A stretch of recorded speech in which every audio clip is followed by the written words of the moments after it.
about the random cough at the start, fellow dragons. I used my inhaler before the recording. Who do I have selected? Oh, good. Oh, good. Just needed to make sure. Alright.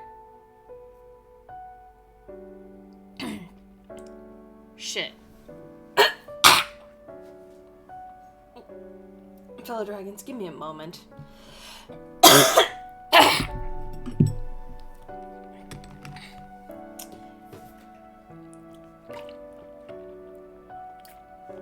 have not done this in, a while.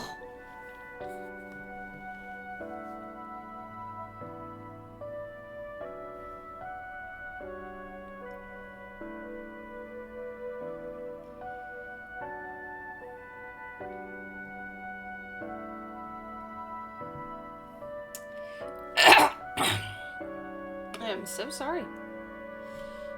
Alright,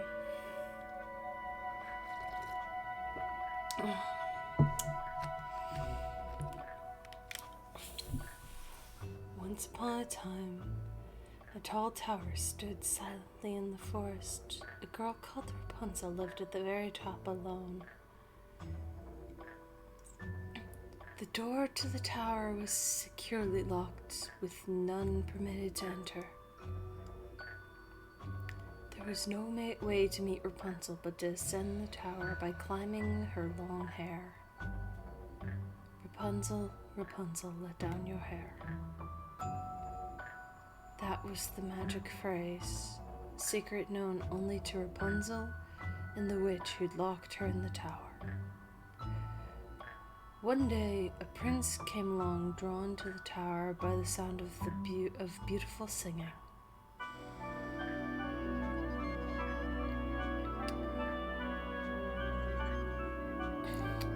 He spoke to Rapunzel. Safety comes at the price of freedom. Peace and tedium go hand in hand. To live without love is to wither and die. You're a prisoner up there, the prince told her. I heard this odd tale as a child.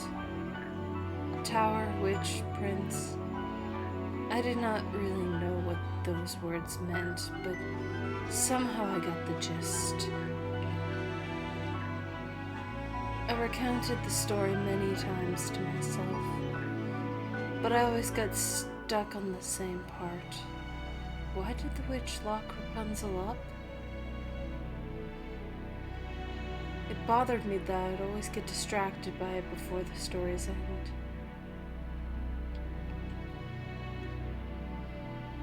Then I found that before long, I had forgotten the ending.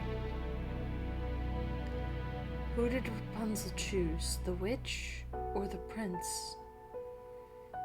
Now that I was an adult, I found myself thinking about the ending a lot.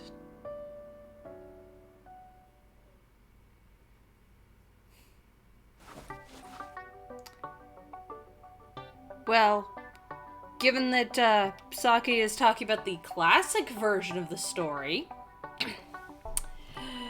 it starts off because Rapunzel's parents took a flower from the witch's garden.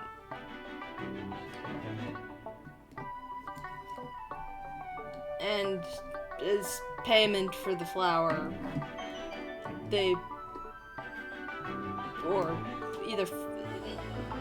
not even necessarily flour, it's more like a fancy vegetable or something. But in exchange for a firstborn child type of thing. Heck, I'm pretty sure Rapunzel wasn't even a princess in the original version of the story. At least the version I heard growing up, she wasn't a princess. That didn't happen until Disney came around.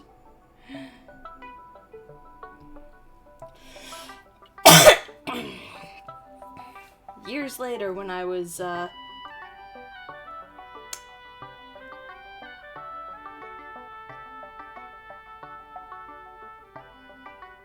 I'm pretty sure I wasn't even in high school anymore at that point.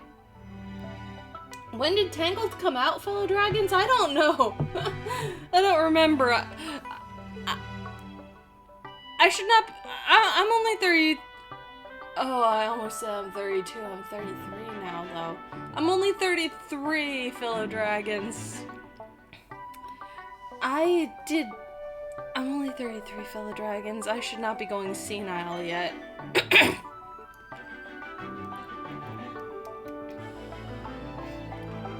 I put my arms through the sleeves of my white shirt, then shrugged on my cardigan. I'd chosen the simplest, most comfortable clothes I could, but something still felt odd.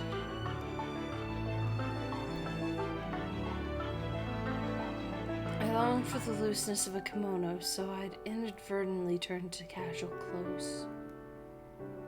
Yes, Western-style clothes will look more normal in town. But this doesn't suit me at all. I suppose it's not too late to change into a kimono.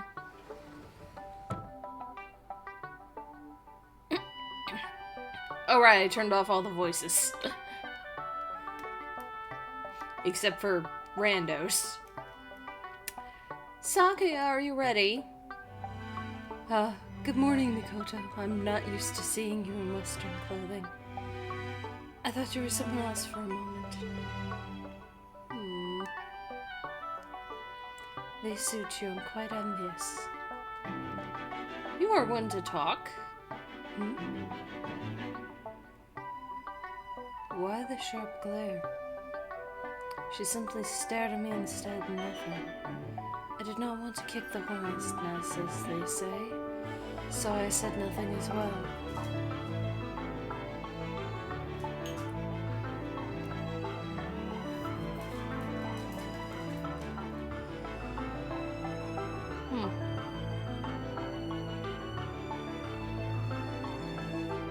Doggo was looking at the door as if little Brian was home. He is not home yet, though. Now that we'd finished changing, we went and got into the car.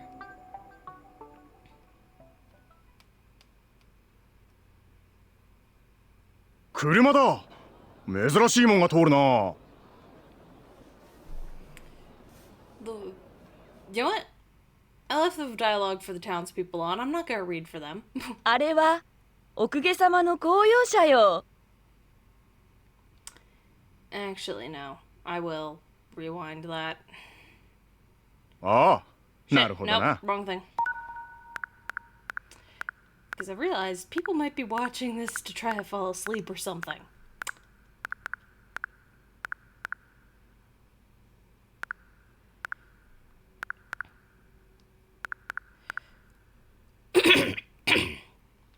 Look, a car, quite unusual to see one go by.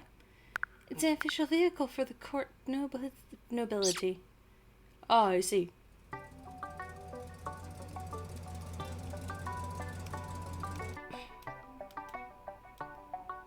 black car rolled down the town's main street. It was rather cramped inside.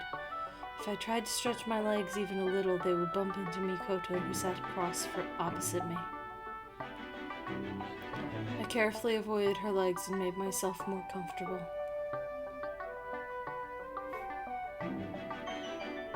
Once we leave town, someone from the world is to come and greet us. The ride will be a little bumpy for a while, so please say something if you begin to feel unwell. No response. I'd tried to make conversation several times since leaving the residence, but she ignored all my attempts. Are you feeling motion sick already? No. Finally a response.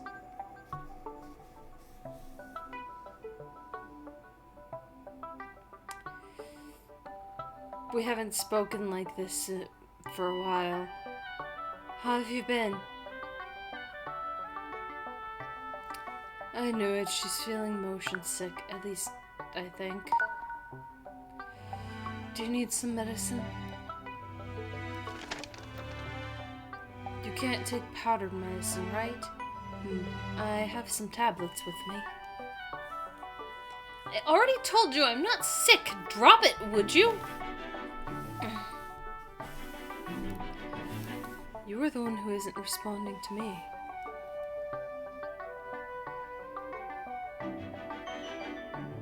My childhood friend glanced at me, then looked back out the window. I've made her angry. I don't recall her being so quick to anger before. A few years ago, she had been an innocent girl who was always smiling, but now at 18, her brow was constantly furrowed. She always appeared displeased. I could not recall having done anything to make her cross. After all, it had been a long time since we'd met in person like this. I doubt she would tell me even if I asked her why she was upset. It would probably provoke her more. I didn't attempt to speak to her more, lest I make her even angrier. Instead, I followed her lead, falling silent and gazing outside.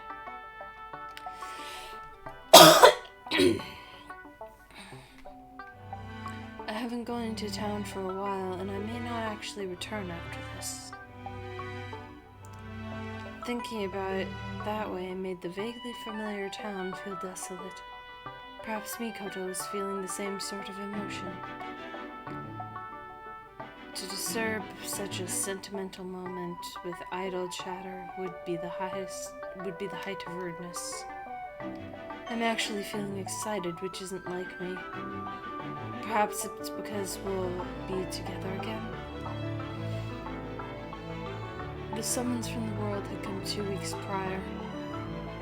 The edict was simple. The power of espers exists for the sake of peace. Why did they summon us now? There's something about this timing. Mikoto had been able to use her powers for 10 years now. They must have known for a while that she was an esper. Why no? Pardon me? There's something odd about the timing, about gathering the espers now. What is the world planning? I imagine it's because we live in troubled times. Things have been equal, but recently major world powers have emerged.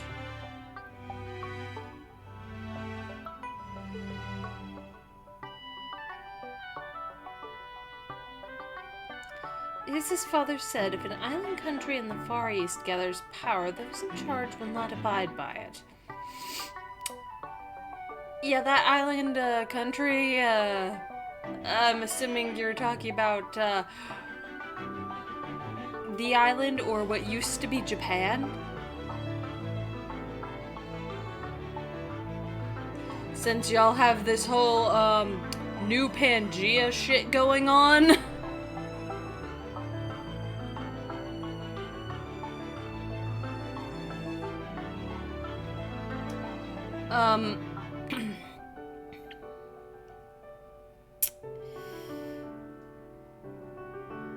I lost my train of thought. I'm kind of sick, fellow dragons.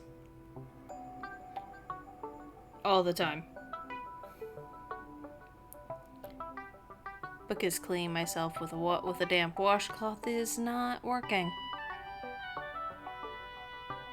And I cannot take a cold shower. I just physically can't. My sensory issues will not allow it. Unless my AC is broken and it's fucking hot outside. There are exceptions, apparently.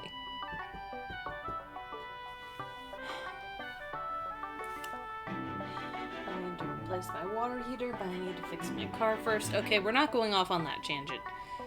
We were on a separate tangent. No, yeah, no, they got this new Pangea shit. Yeah, no, that island already has all the power.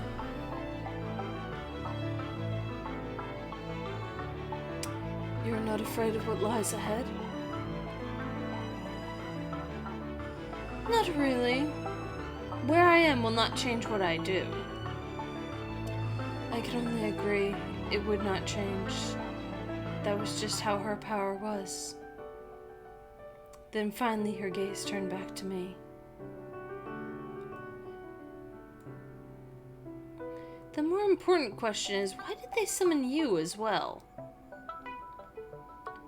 Because I'm an Esper too, same as you.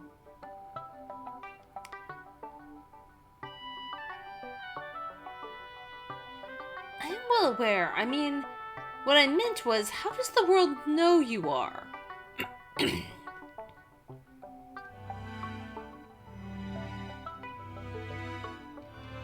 I have not breathed the word to anyone. I know grandfather and father have kept it secret as well. I trust you've done the same? That's right. Then how? Besides, it's not as if your power will be useful in any way.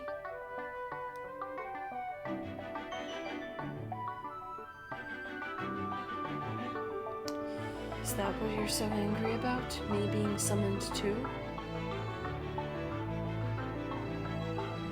No, it doesn't matter to me what you do. Her words pierced my heart. I'm sorry.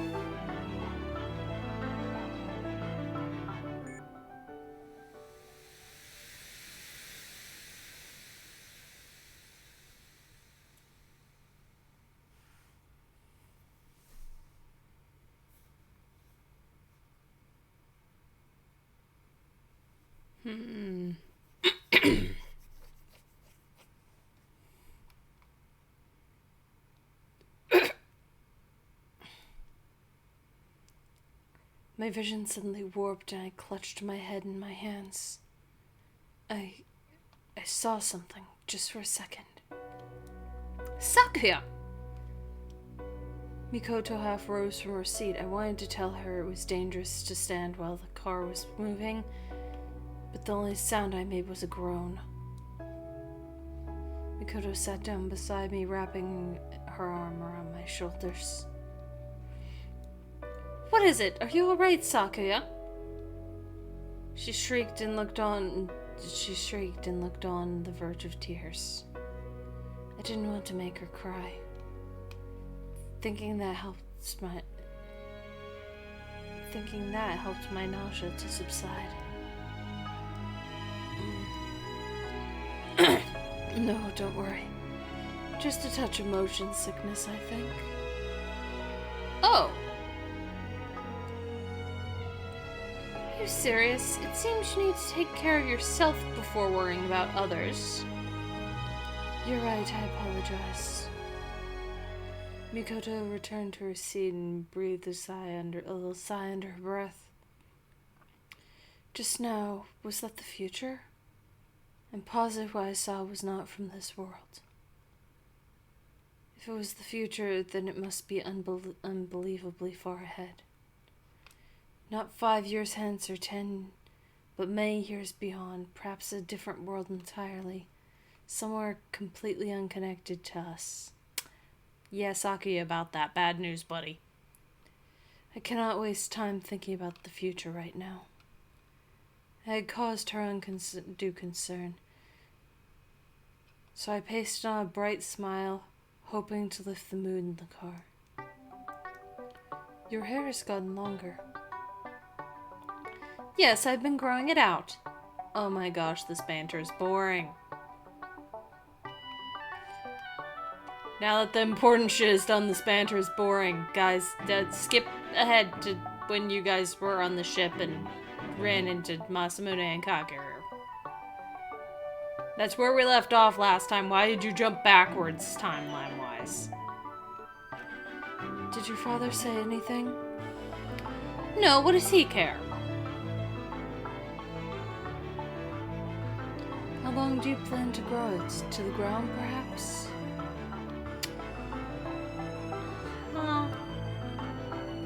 Mikoto looked utterly bewildered. Oh, right, Mikoto doesn't know the fairy tale about Rapunzel. Should we stop the car and fetch you a doctor? I was kidding, that's all. Then let's talk about you. Why are you growing your hair out? You're a man after all. Bitch, let him grow his hair as long as he wants. It's a form of devotion. Her eyes widened in surprise. Then she looked out the window again as if my response dissatisfied her. Or perhaps she really was reluctant to leave her hometown. Are you not afraid? No, I'm fine. I actually was afraid, as it happened, but of something quite different. I hid the truth behind a smile and turned my gaze in the same direction as hers. If I told you I was feeling happy, you wouldn't believe me, would you? I'm not afraid of this at all because this way I get to see the same thing as you do. Devotion, really. It is the same as me, then. The sound of the car's engine muffled her murmuring.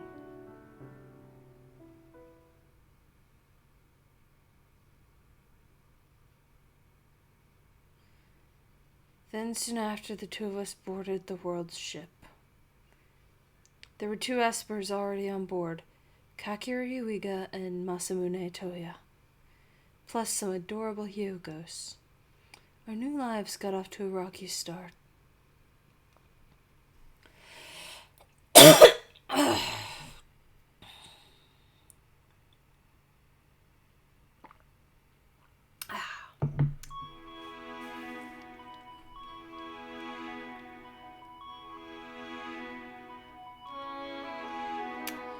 Tonight's dinner is bacon chops with carrot and potato soup, plus a warm vegetable salad on the side. A healthy meal that makes the best of what we have. Please eat. This is your best? Just merely a platter of boiled vegetables. I do not need dinner. Excuse me. The fuck is her problem?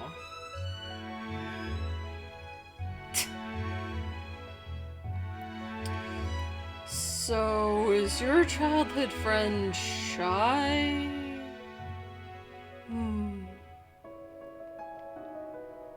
Life in the tower had been quite tame. Now faced with all this unfamiliar technology, I realized the ship represented the scientific might of the world.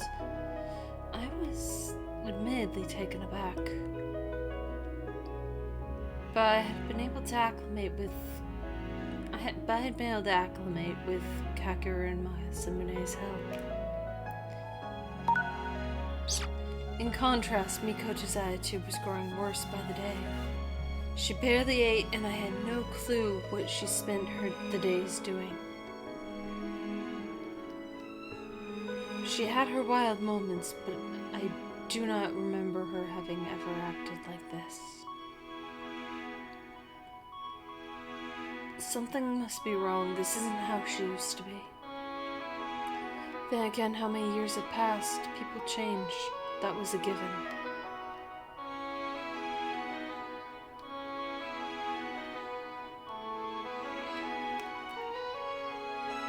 She'd always been such a kind girl, always worrying over others.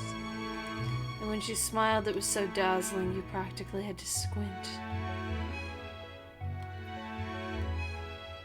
I suppose she's not that girl anymore. If only she was, though, I'm sure my heart would not feel so heavy if that was the case.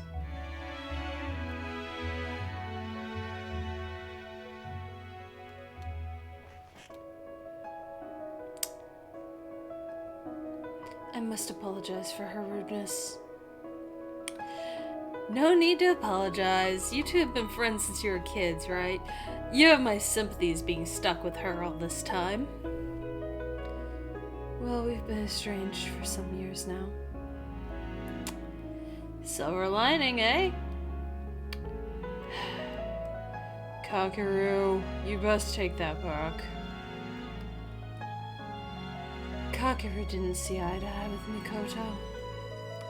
Masamune didn't openly say anything negative about her, but it was clear she was testing his patience. No doubt the two of them both disliked her. Anyone would hold it against her with the way she's been behaving. People either click or they don't. That was just the way it was.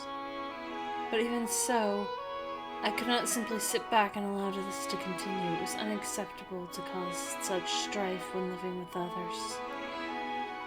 Did not make any sense at all, and yet there was a part of me that was relieved, and I immediately knew why. I wanted to keep her all to myself. She's avoiding me, though. She treats me no better or worse than she is Kakeru or Masamune. I find that quite sad. I knew we had not met in some years, but what of our friendship? She's pretty, but real stubborn and proud. And I have to say, her behavior is downright bizarre. Her behavior? I agree with the first things you said, but what do you mean her behavior? Are you talking about her roaming around the ship all day? Yeah, she's not just going for a stroll, she follows the walls. I've seen her do that on the second and third floors as well. I asked what she was doing, but she told you not to she told you not to talk to her, right? Masamune gave a dry laugh. Apparently I was right. Walking on the walls, that certainly was suspicious behavior. She never did anything like that back when we were children. Did something happen since we'd been apart? Oh. Just then a thought struck me. Right, she's still...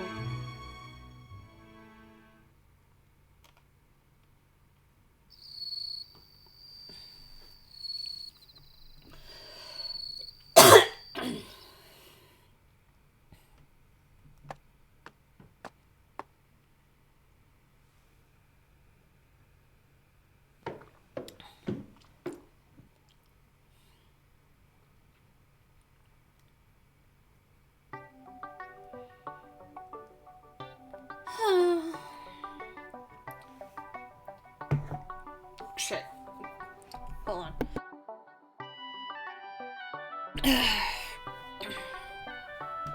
Hello. Ah!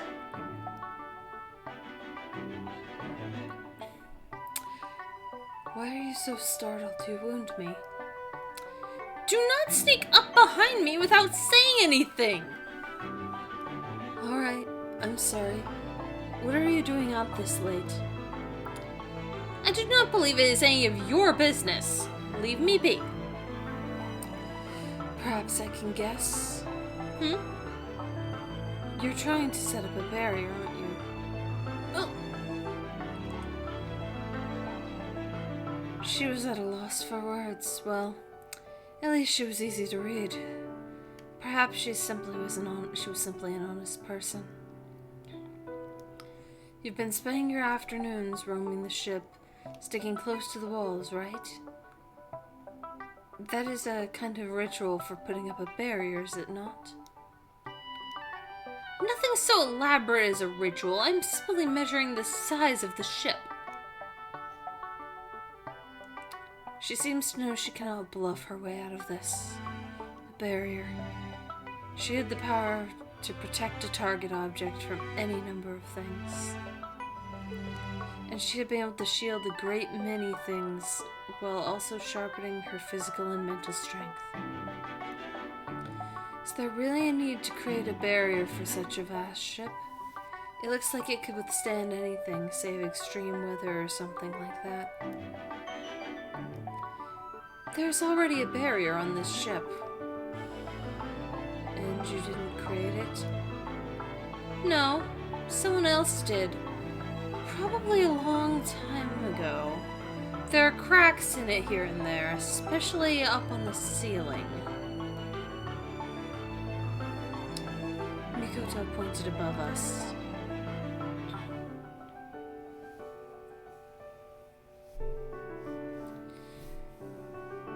The sky peeked through some fissures in the ceiling, but the barrier she spoke of wasn't tangible. You couldn't see it.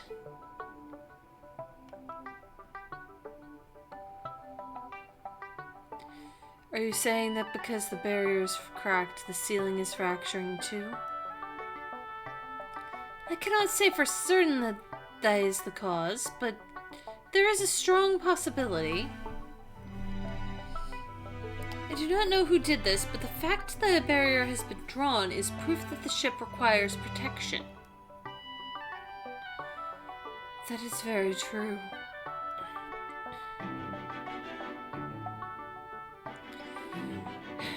I can mend the barrier.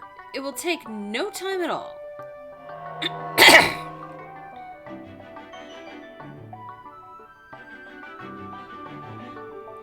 A white light enveloped her. Then in a brilliant flash, light resembling shooting stars flew across the entire ship. Now the barrier is fixed. We should be fine no matter what happens. I'm feeling quite tired after all that. I shall return to my room. Mikoto, you can't go to sleep yet. What are you doing? Have you not heard of personal space? Ignoring her protestations, I took her by the arm.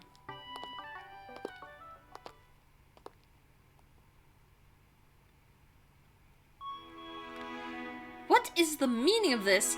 Why did you bring me here? I wish to go back to my room. Just one moment, I'm going to reheat some food. You are eating this late at night? No, you are. You must be joking. Whatever for? You skipped dinner tonight and you barely ate any breakfast or lunch. On top of that, you cast a barrier. Your body can't take much more. Do not mock me. I've come this far. I've learned not to cry out anymore. And all it took was a little training. I acknowledged your hard work, but is it not foolish to forego food simply because you're working hard? Even if that is true, you need not concern yourself. Leave me alone. Feel free to go and just worry about yourself. Have you finished what you wanted to say? Sit down, then I'll get you something to drink first.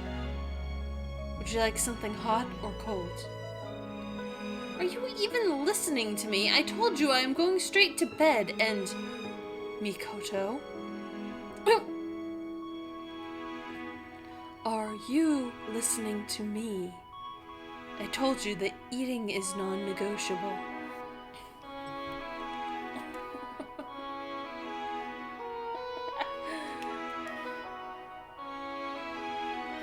I'm saying this as your friend. There is no deeper meaning behind it. As my friend. That's right. She fell silent for a moment, which then stretched into a minute, but eventually she sat down. Friends. That one simple phrase worked like a magical incantation and calmed her down. Not that I'm happy to have to use it like that, but it was the only thing that would work.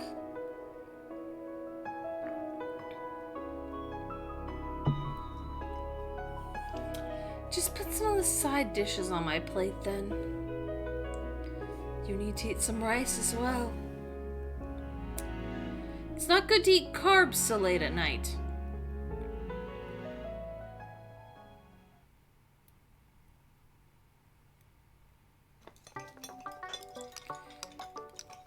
Steam rose from the dishes I had reheated. Mikoto pushed her chopsticks around the plate with dissatisfaction. I told you I only wanted the side dishes. A little rice won't hurt.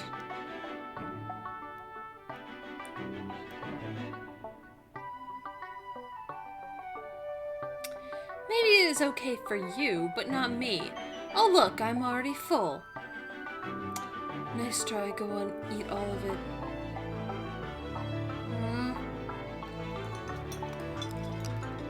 You've barely eaten since we boarded the ship. Have you been unwell? I cannot eat around strangers. It's like Masamune said, she really is shy.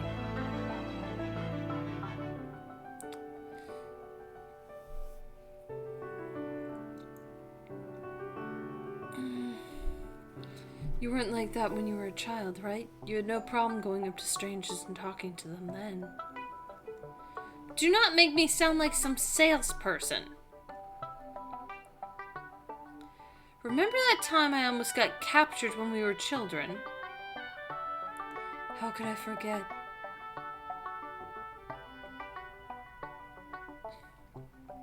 Mikoto protected our country with her barriers, and the locals worshipped her as if she were a goddess. As a result, news of her power traveled far and wide, which made her a prime target for insurgents. I did not fear the insurgents at all, of course. I had my barriers, so they could not lay a finger on me. Right, I've never felt more grateful for them. However, since that day, the elders have always told me to be wary of suspicious individuals. Especially if they happen to be men. I doubt it would happen, but if some insurgents actually captured me, everyone would suffer. My power cannot fall into the wrong hands. Everyone would suffer, huh? You were more frightened than anyone else. Why can't you just admit that you were afraid? She's wary of Kakeru and Masamune, but she still cast a barrier to protect them. She's really something else. Sensitive, timid, a crybaby.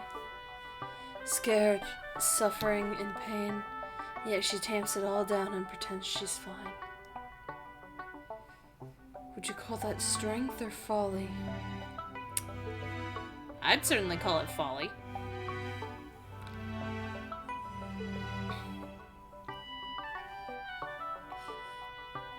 I mean, holding back your emotions for too long is bad. That is part of why I tend to be so open about my emotions on this channel, fellow dragons. And about my mental health issues to most of an extent.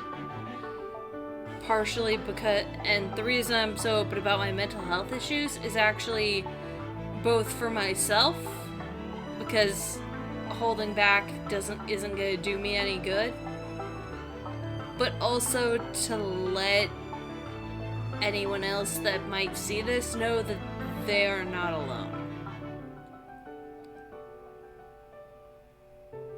There are others out there with similar issues, not necessarily the same, because everyone's different.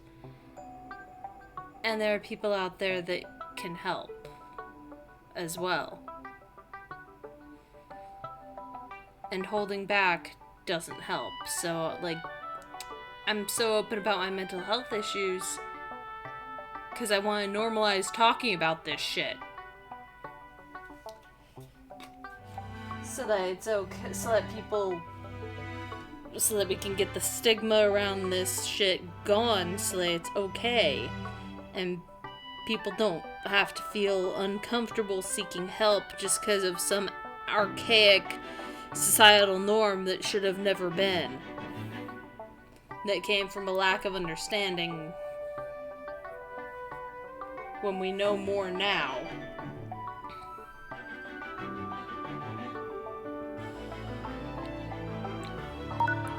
Eh, wrong button.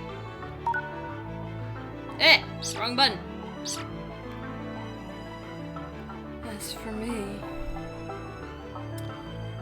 You really haven't changed since we were little, have you? Not at all. You have some nerve saying that to a lady.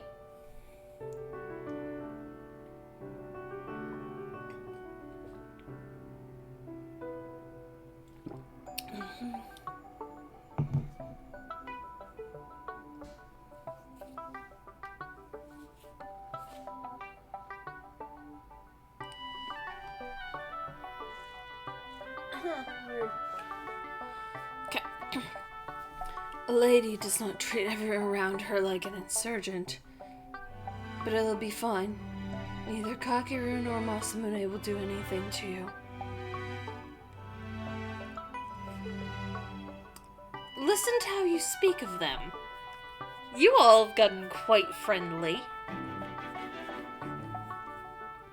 They're a decent sort. Even though they mistook you for a woman.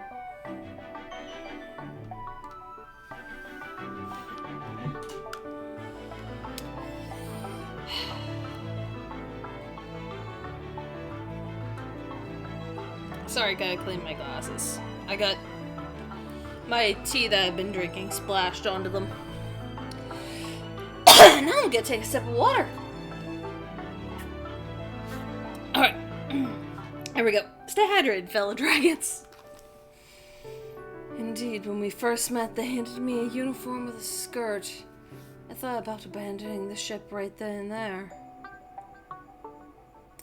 Well, I hope an esper of your gender boards the ship soon. A woman, you mean? Yes, that would put you more at ease, right? What's wrong?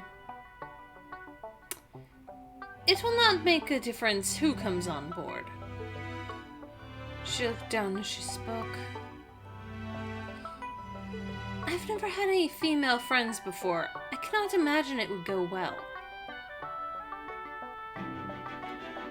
It's like Kakeru said, I have a bad attitude and I'm always on the offensive. But that's just because you're on your guard around men, isn't it? I'm sure it would be different with another woman. I wonder. For sure. We shouldn't speak of such silly things. We are espers, and our job is to use our powers for peace. I do not need friends. And anyway, I do not have time to make them.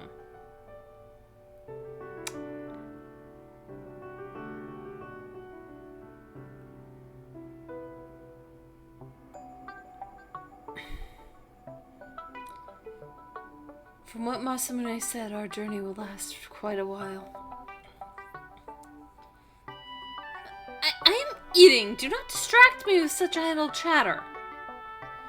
Mikoto scowled in annoyance again, but it was obvious she was putting on an act this time. Ever since Mikoto's power had awakened, she'd been busy with her public duties. After we had parted ways, the people she interacted with most were her attendants or other adults. She hasn't been able to let off steam in ages. No wonder why she turned out this way. Perhaps this trip will be good for her after all. Mikoto ate everything on her plate, despite her concerns about late-night carbs. When I told her she did a good job, she glared at me in disgust. Shall we get some rest then? I'll escort you back to your room. Do you really think it would be a good thing for me... Shit. Do you really think it'd be a good thing for me if some woman came aboard? Well, yes. I was thinking you might make good friends. You have not changed at all. Really, no. I don't think I would agree. Your life is your own, after all. It's not for me to comment on. You should live your life how you see fit, only I couldn't follow her logic. It felt like she was having another conversation. It was impossible for me to understand the topic. But the emotion behind what she was saying got through to me all the same. I will protect you, you hear? No matter what happens, I promise. Good night. Live the way I see fit. Is that what she said? If I did what I really wanted, she would most certainly end up crying. Perhaps my talk of other female espers made her wonder what would happen if I took a liking to one of them. Foolishness, really. She knew nothing. She had no concept of how important she was to me, how hard I tried to forget her. I thought if we never met again, I could manage it. I even tried to hate her. After all the pain she caused me, I began cursing her in my heart as if she were some monster. But none of it worked, no matter how hard I tried. While we were apart, I thought of you. The more I cursed you, the more I hated myself and only myself. I didn't know if I was in love or if it was just adoration. So the years went on, until finally time brought me here. I was racked with confusion, uncertainty of my own feelings. But there was one belief I held firm. I cannot deny it. To me, you are incredibly precious. I do not have the power to bring you happiness. But that's fine. I'm truly fine like this. I just want to be by your side until you choose someone for yourself.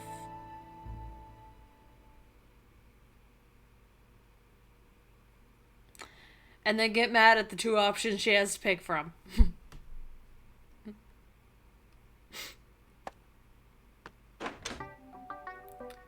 Sakuya, what's up? Are you looking for something? Yes, a certain picture book. It's a story I heard long ago. The ending bothers me. I'll help you look. What's it called? I've forgotten the title. Rather important, I know. But I remember the basic story. A girl with long hair living in a tower. And you having to climb up her hair to get into the tower? That's the one. I think the girl's name was Rapunzel. That's the name of the book, only part of Grimm's fairy tales is banned after the last reset. Or wait, am I wrong?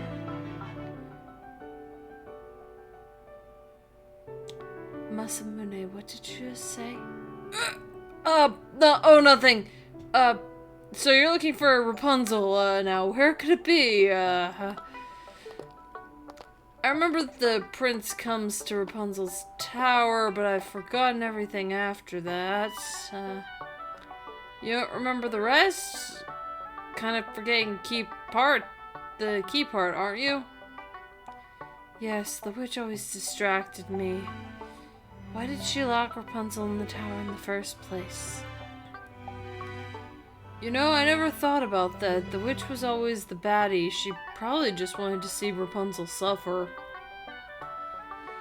I thought the same at first, but I've changed my mind about that. The witch can use magic. She has countless ways to make Rapunzel suffer. Yet the witch simply locks her in a tower. She doesn't do anything dangerous to her, which got me thinking. What if the witch was actually trying to protect Rapunzel? Perhaps I identified too strongly with the witch. Maybe I'm suited to playing the baddie as well. No, I don't think that's true.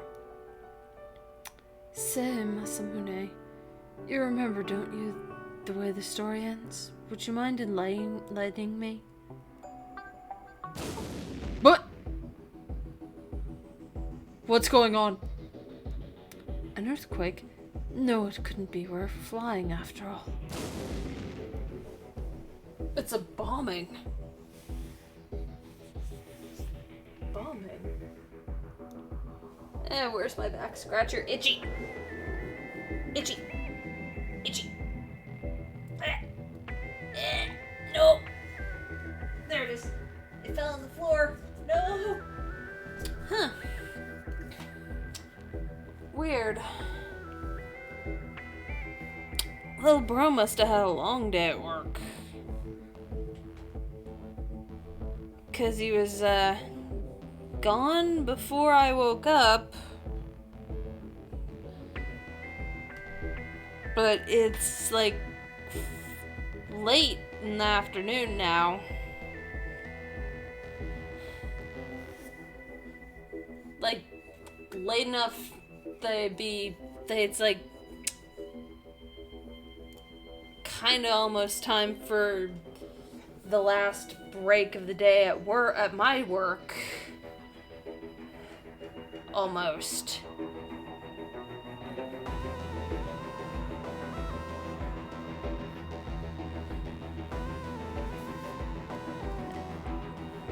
Because of the whole limbo nonsense that I was in.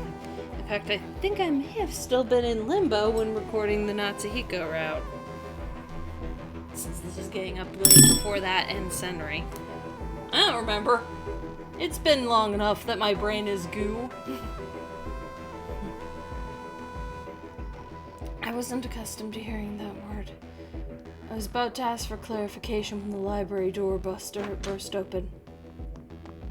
Sakuya, are you right? Mikoto. What was that noise just now? What's happening? I don't know. It sounded like it came from above the ship. We're under attack. Pardon? Under attack? But this is one of the world ships, is it not? Who would take such action against the world?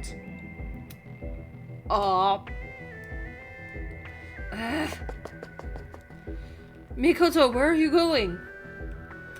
To the roof. I want to look at these foolish rebels in the eye. Are you insane? You'll be putting yourself in mortal danger. Sakuya, please explain to this dunderhead that there is no one in the world who could hurt me. Hey, Sakuya, you have to help me stop her.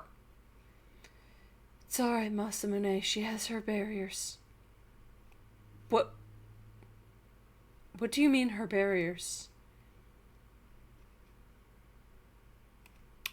One explanation to Masamune later.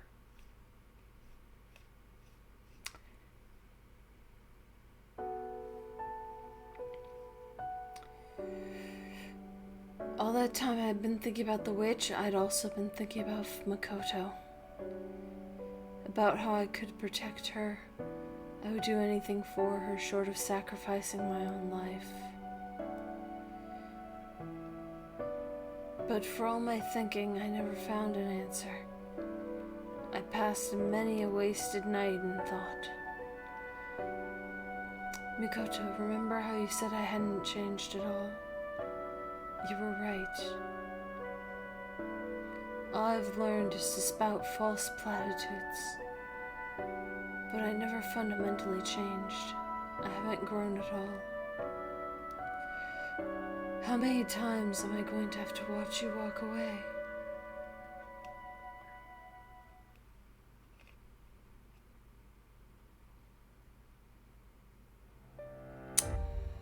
Oh, that's where that one ends, huh? Okay. Akito it is then. One more for this episode to see how my energy holds up.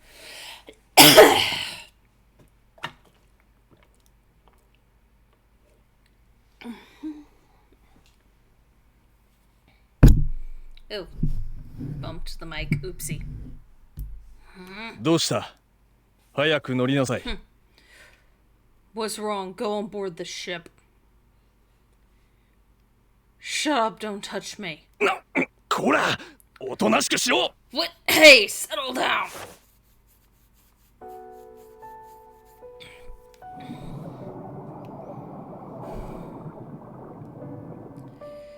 There was this strange intermittent thumping sound.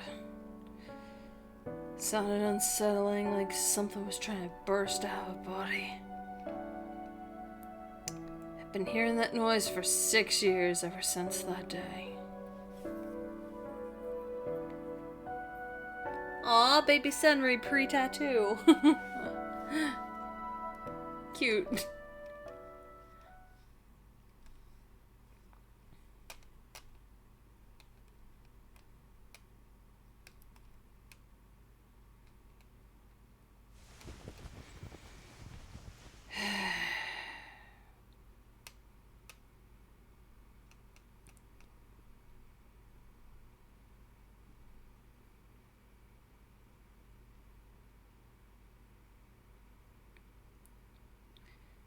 I got thrown onto this ship against my will, and now they're taking me to the world. But nothing's changed, not really, not since my time working at the cafe. I wanted to cook you, jackass! Ha! Stop calling at me! Ah! God, if it weren't for this bird brain, I could cook in peace like I used to.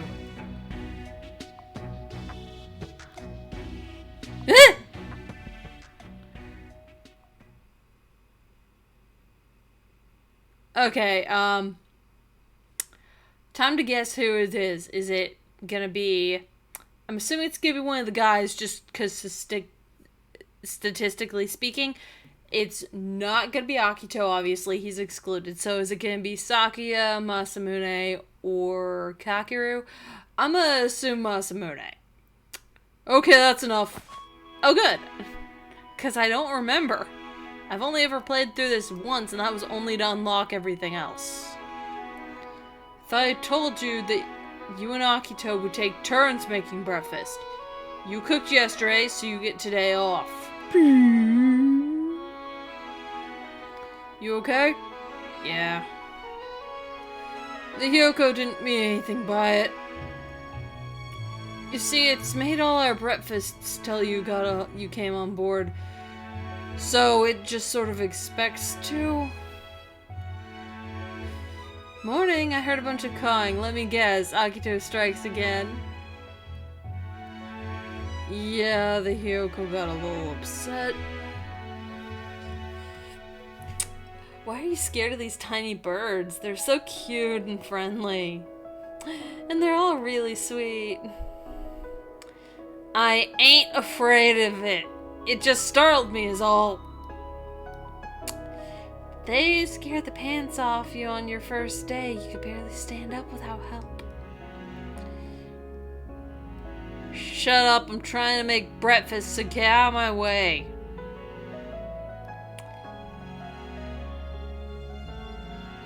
Hey there, little chef. Akito's making breakfast today. He said he wanted you to help him. Oi! Stop that! Alright, let's quit the yelling. Akito, you don't need help, do you? Nope.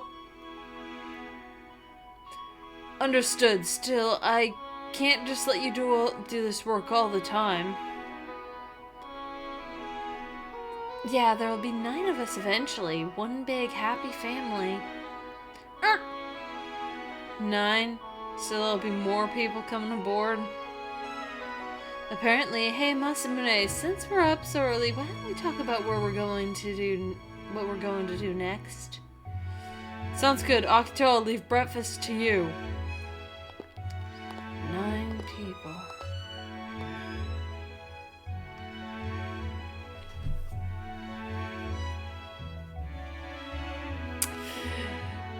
Technically, it's gonna be 12.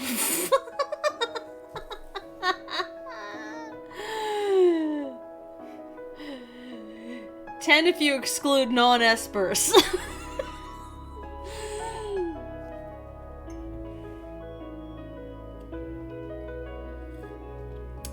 Or if you count the 2 water espers as 1, then you can get 9. Because that power is split in half. It's not spoilers anymore. It's long enough. Guess if you're starting with this for some reason, it might be spoilers, in which case, sorry.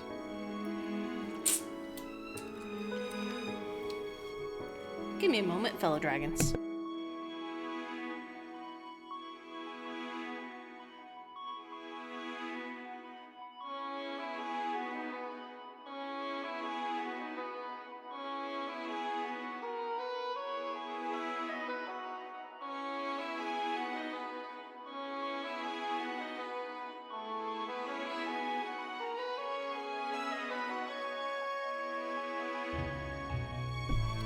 Sorry about that.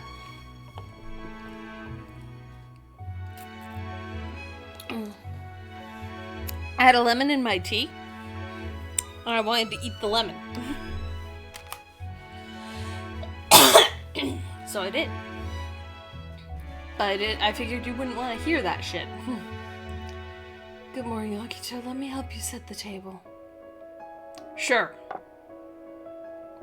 Fuck, I think I got partially out of the Akito voice. 2, 3, 4, 5, 6. Whoa! What? Hang on a moment. Why are you already here? Okay.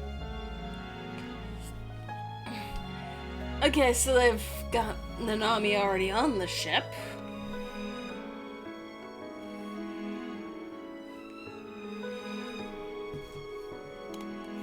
So, they've already skipped ahead to Ron being on the ship. Which, I know for a fact that one's gonna backtrack a bit, because it goes back to before the ship for him, too, like it did with Sakuya. In Ron's case, it starts off with Natsuhiko giving him info. It's like, okay, here's your mission. Here's your tools.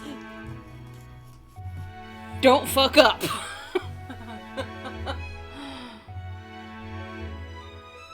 So Nanami's on the ship. Ron too, for some reason.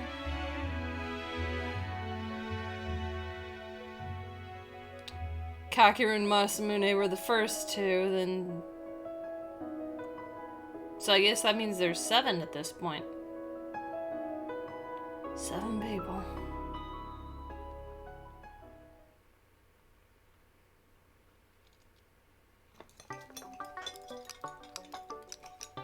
I see the ship is still not taking off. We've been here since Ron boarded, which means the ship has been docked 3 weeks, correct? I think more people are due to board. There's a big town near here, after all, right, Masamune? Yeah, that's right. So if there's anything you need, you should stock up now. I wonder if anything happens. There are 7 people on this hunk of metal, including me. If Kakeru was right, then 2 more people should be joining us. One of them's gonna be...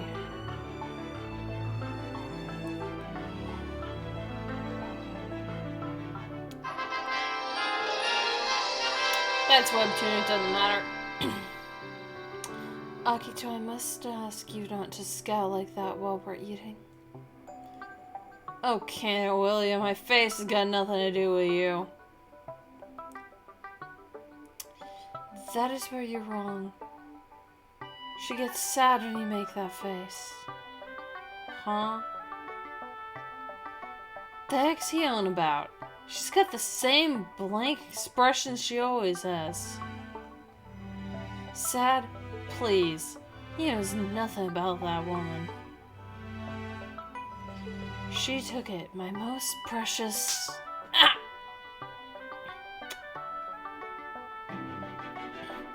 We told you not to scowl at her. Everyone on this ship was shady. Sure, they acted all buddy-buddy with each other, but no one talked about anything real. It all felt so fake. Especially... dude, this miso soup is slamming. It's the best I've ever had, hands down.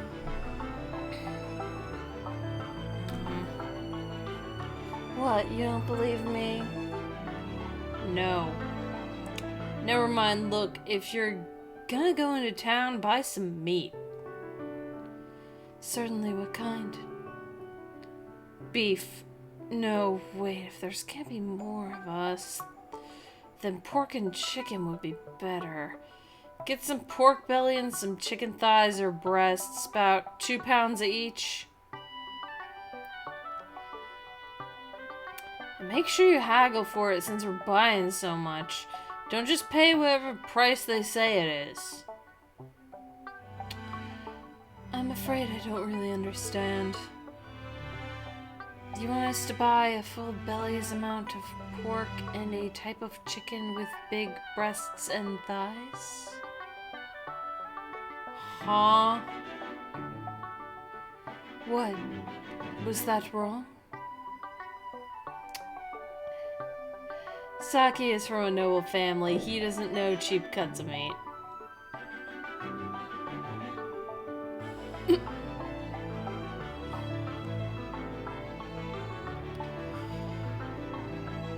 Thank you for the meal. Shall we meet in about an hour at the central staircase? The 3 of us ended up going shopping in the end. It was annoying to have to go, but better than them coming back with the wrong thing.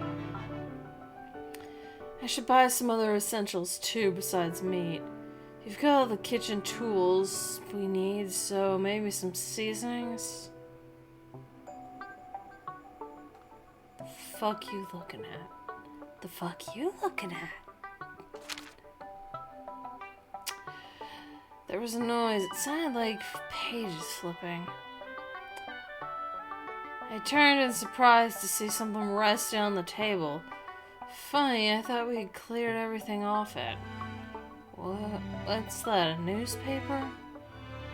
I hadn't really spoken to that Ron guy, but he didn't seem like the type to read a newspaper. Not that I've got much room to talk. I was much more interested in our spices than some paper Ron left behind. Turned to head off to the kitchen without giving it a second thought.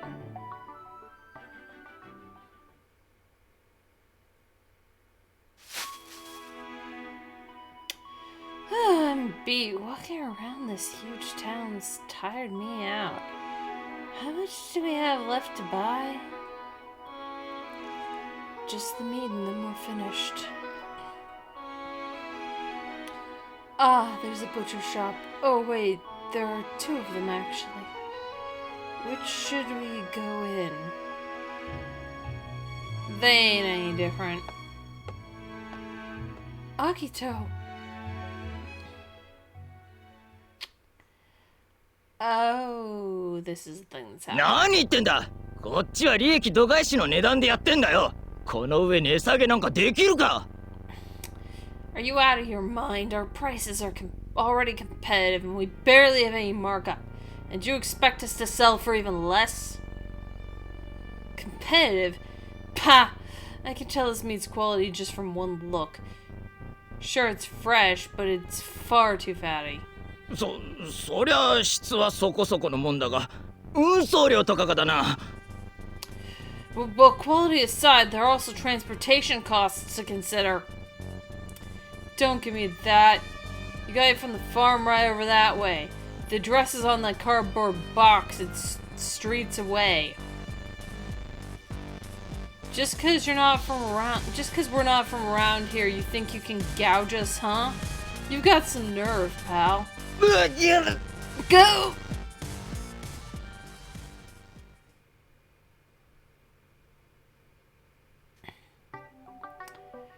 So that's what they call haggling.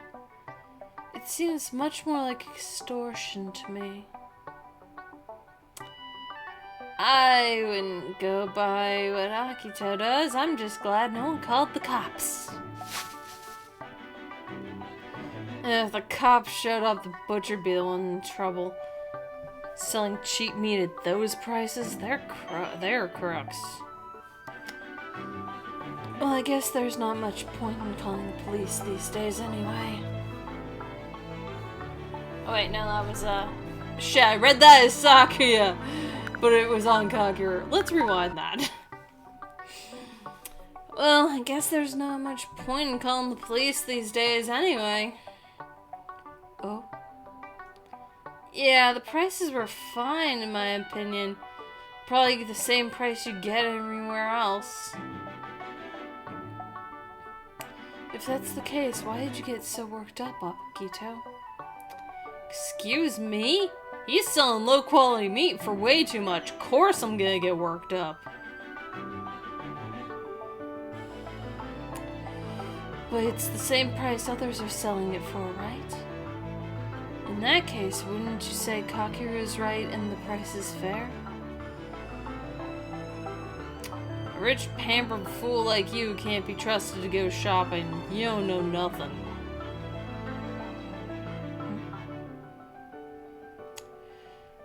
Okay, let's say there are 3 butcher shops in town. A butcher sells cheap meat that doesn't taste very good. Butcher B sells meat of a middling quality at a reasonable price, and Butcher C's meat is expensive, but they get the best cuts around. Which of the 3 would you pick? I think I, slipped from Kakeru into Sakuya a little bit. Oops. Depends, but probably B.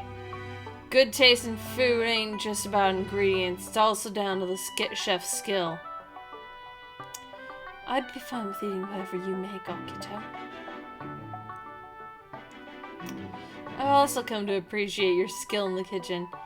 You could bring out the best ingredients bought from any shop, right? Or the best of ingredients bought in any shop. Each shopkeeper needs to play to their strengths to win over customers, and that's how competition happens. Customers got options too. When times are tight, they can buy the cheaper stuff or go all out for special occasions. Yeah, totally. It's fun to think about this stuff, but if everyone's selling the same price, what would happen? Well, there would be no need to haggle, in other words. No haggling means the shops have an easier time of it. Prices stay the same no matter what meat they sell. They make more dough off inferior cuts. There'd be no strategy, not for the shop nor the customer. I suppose that wouldn't be a good thing, would it? Now you're getting it. If all the shops in town are the same, then the customers just have to settle for that price. Every town's been full of these spineless shopkeepers lately. They've got no guts at all. It is what it is. World's controlling the prices. The world is. Whoops. Back scratcher hit the microphone. Yeah, trade conflicts affect internal matters, so that's why they enforce uniform pricing. I mean, it's good for some things, like if it was, say, the medical industry, that would be, pretty important.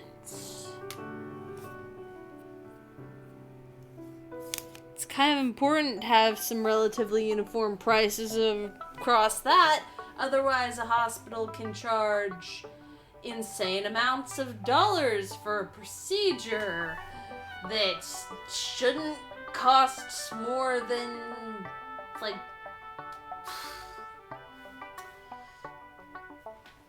it shouldn't cost, like, more than $100.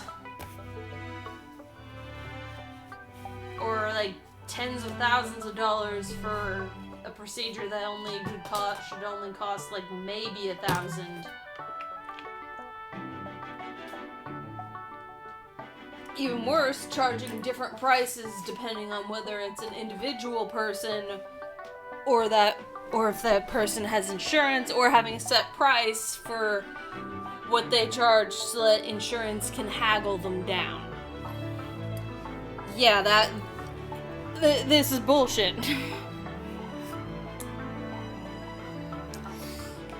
Uniform pricing is a little important in the medical industry. None of this Charge Master bullshit or whatever the fuck they call those books. But for other things, like their example that they're giving here of meat, yeah, kind of, price variance, pardon me. Price variances are a little important. So it's a circumstantial situation. It's a matter of where, when, and how. No one situation. What works for one situation is not going to work for another. And then that trickles down to the towns, huh? Ain't no way for us to know for sure. Price restrictions and all that stuff just get in the way. Doesn't make what people want to work together. Makes it feel like nothing you do matters.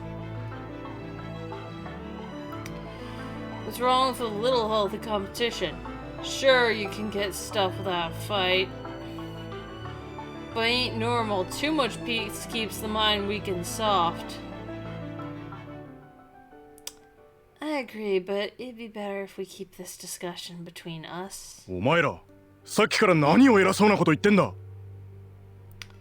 Hey, you've been getting real high and mighty these past few minutes, haven't you? Too late. まさか、世界に逆らう気じゃねえだろうな。What, you against the world or something? Not at all, we were speaking hypothetically. ガキが商売の話なんかするんじゃねえよ。価格協定大いに結構じゃねえか。Brats like you shouldn't comment on trade policies. What's so wrong with everything being the same price? 無駄な争いをしなくていいし、生活も安定する。みんなが平等に儲ける。世界様々な話だぜ。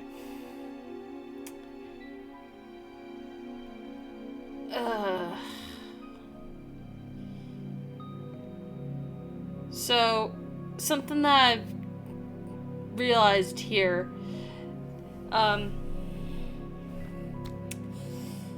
it seems to be going out of its way to paint uniform pricing as bad across the board. However, as I've already said, there are individual situations on a case-by-case basis where it could be needed, like the fucking medical industry.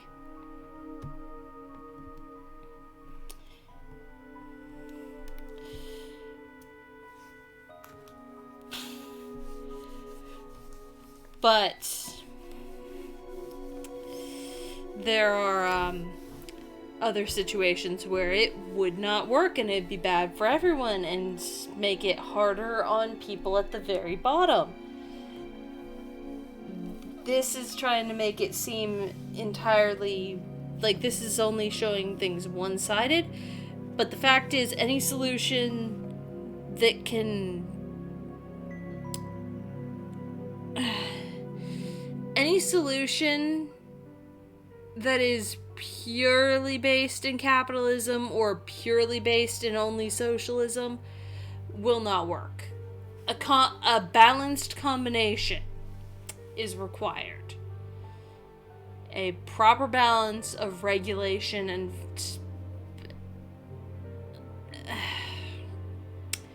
things need to be properly balanced. This is trying to show one side of the extreme in a way, but then it's gonna show, like, it's not gonna show the other. In fact, it's showing the other extreme as it's raising the other extreme onto a platform. Because Japan and South Korea learned their capitalism from the United States and did a version that is simultaneously better and worse. It's better in some ways, like having, like the way convenience stores are done, for example. But worse in others, like the even worse labor laws and the work yourself into the ground mentality. And America's trying to catch up with them. To catch up with the corrupt, awful form of capitalism, but without any of the good parts that they managed to make. It's a race to the worst in these three cases of Japan, South Korea, and the United States.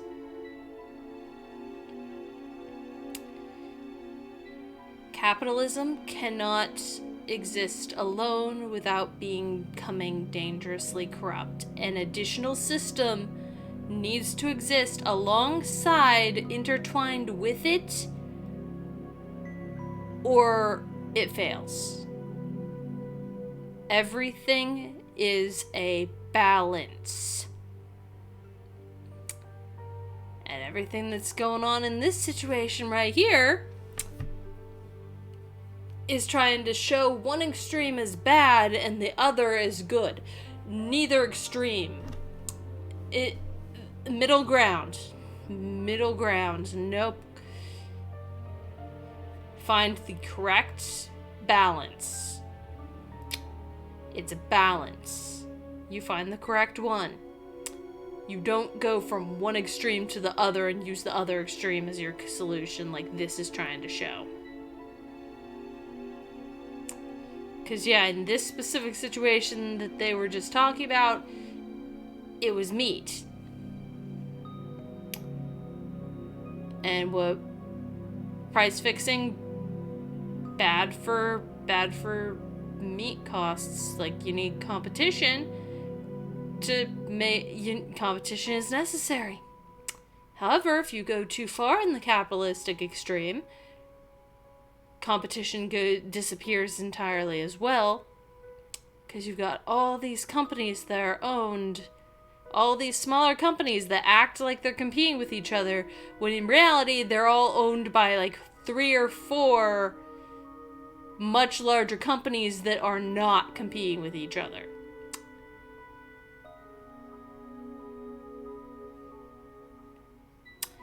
So yeah.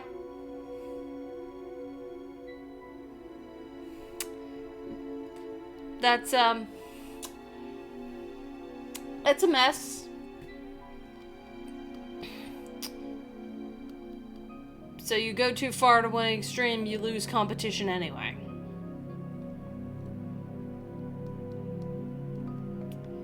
Anyway, I'm gonna read this shitty NPC townsperson. There's no unnecessary fighting this way. It keeps things stable. Everyone's equal. The world's done a very gracious thing. Huh? How dare you call yourself a merchant? なんだと? Excuse me? Akito, drop it. Let's just go.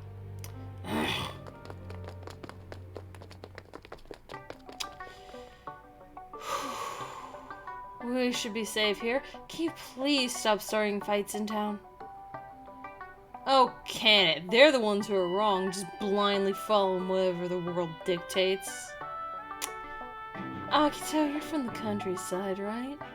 Yep, and yet Heishi's the one that I gave the accent to! Yeah, this is my first time in a big town like this, with lots of people. I grew up in a small village, so I get it, but towns in the countryside are really different, you know? People here think disrespecting the world is hearsay. Isn't that right, Sakuya? Or heresy. Yeah, heresy. Oopsie. Yes, I'll admit, what you two said shocked me a bit. Well, a noble wouldn't know anything about business, would he? No, but even if I did have the knowledge you two have, I doubt I would have made that connection. I would probably stop thinking altogether if the world decreed it. That's so. Didn't think we were that different. At any rate, the only chumps pay the prices they set. Got it? I see. I've learned something today. Thank you. Don't need to thank me for that. Sounds like you've never wanted for money, so it makes sense you got no idea about haggling. What is it? I don't think you've ever actually gone shopping yourself, have you, Sakuya? Oh, right. Sorry, I shouldn't have yammered your ear off about all that. No, not at all. I'm actually rather impressed. We're roughly the same age, but you two know so much about trading, current affairs. We're from the same generation, live in the same country, yet we are so different. Conversations like this make me feel as if I'm contacting a different world. Yeah, I also never thought that a guy our age could make perfectly simmered taro. Well, excuse me. No, I respect it actually. It's just strange. We don't have anything in common, but we can still get along and talk together like this. Oh, wait, that's not right, is it? We do have things in common. We do. The same thing that brought us to that ship. Sakuya pressed a hand to his chest as he said that. You know, I don't mind talking with these guys. It's actually kind of fun. These two had an easy way about them. They were laid back, both in the way they acted, both in the way they talked and acted. They weren't struggling to survive. They were completely different from me. I didn't know if it was their upbringing that made them that way, but hanging out with them was sort of fun. It was very comfortable to just go with the flow. But even so, I'm still feeling like it's all fake. Maybe it's because we never talk about important things. Kakeru showed me his ability the first day on the ship. Sakuya apparently didn't want people to know his. I hadn't talked about mine either. It wasn't because I was trying to deceive them or that I felt suspicious of them. It was just a feeling of alienation. I wasn't like them. My ability was stolen from someone else. The only person who knows about it is...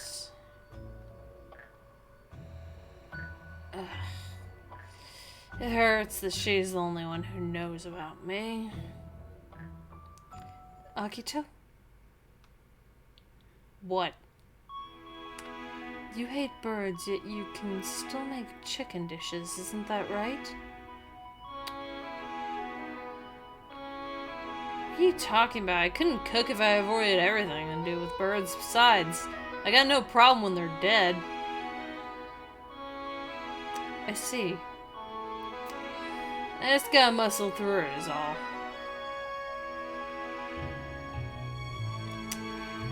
What about when you crack eggs? Well, yeah, my hands do shake when I use eggs. I just worry, like, what if a chick pops out of one?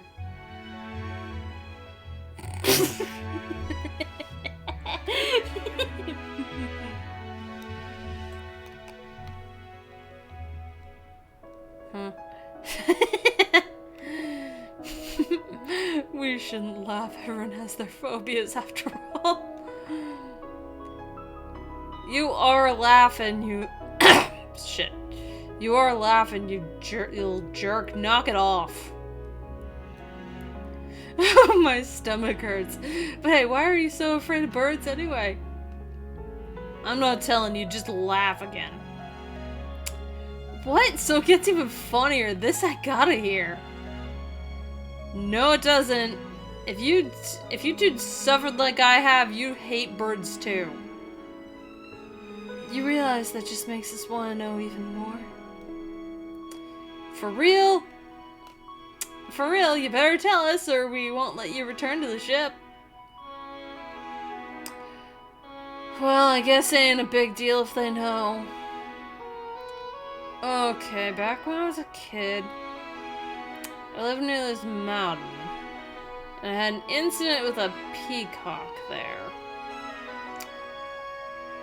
A peacock? You mean one of those colorful birds? Flashy jerks, they're stone cold. They're stone cold atrocities. Do peacocks live in the mountains? I've never heard of that. It could have escaped from somewhere else. That peacock got a wild idea in its head and came right at me. What? It thought you were food? That wouldn't have been as bad. What? Can't hear you. Don't you dare laugh. We won't. I would never laugh at a friend's trauma. It would be entirely too cruel. Sakuya, you say that now, but I distinctly remember this scene.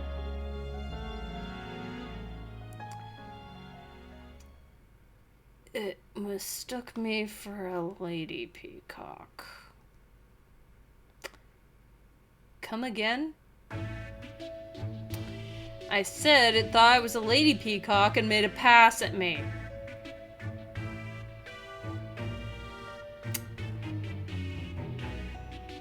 It followed me around 24/7. Even when I ran home, it waited outside my door, bringing me little bugs and other things it caught. Just remembering it gives me the creeps.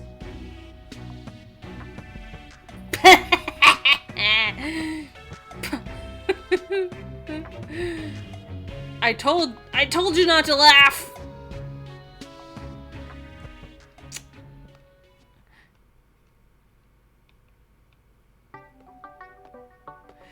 Oh man, I'm exhausted, right, right.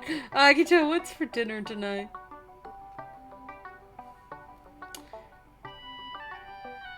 I was planning on making fried chicken, a salad, and a soup, but now I've changed my mind. Really, I love fried chicken, though.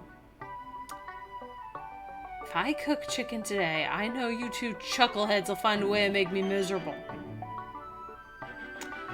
Never! We'd just be trying to help a friend overcome his fears. It seems Akito has gotten to know us better as well. Yeah, I know you like to act decent, but you're really nasty jerks on the inside. What's that sound? Hey, Semri's on the ship. Hey, come out of there! Masamune, who is he calling? I didn't think there was anyone in that room yet. I'll go see. Okay, we can head to the dining hall first. You know, I laugh so much my throat hurts. Alright, I'll leave handling this stuff to you two. Shall we then? Yeah.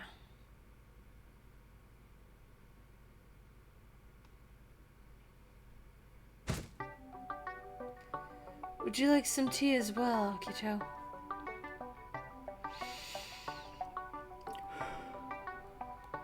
Akito? Huh? Yeah, what is it?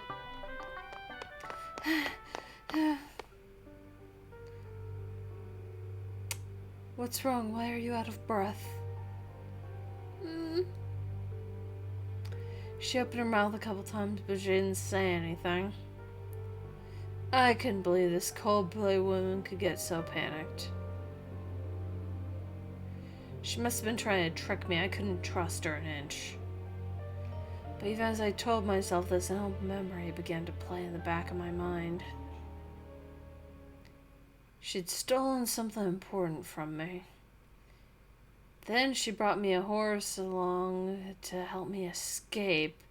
She made the same face then.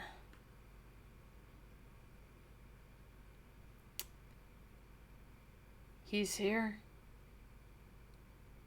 She nodded. Akito? Okay, that was Sakuya. But it doesn't matter because the Sakuya and Nanami voice are so the same.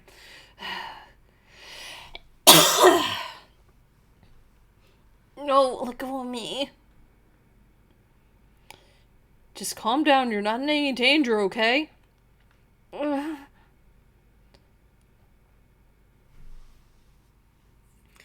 Some of the others locked themselves in their rooms and refused to eat, but this has got to be a new record, right? You're alright. Why not come say hello to everyone? Leave me alone. All I want is to be left in peace. But we're going to be living together. At least tell us your name. My name is Senri Chinose. Satisfied now? Okay then. I have no interest in any of you, so please excuse me. Peace, eh?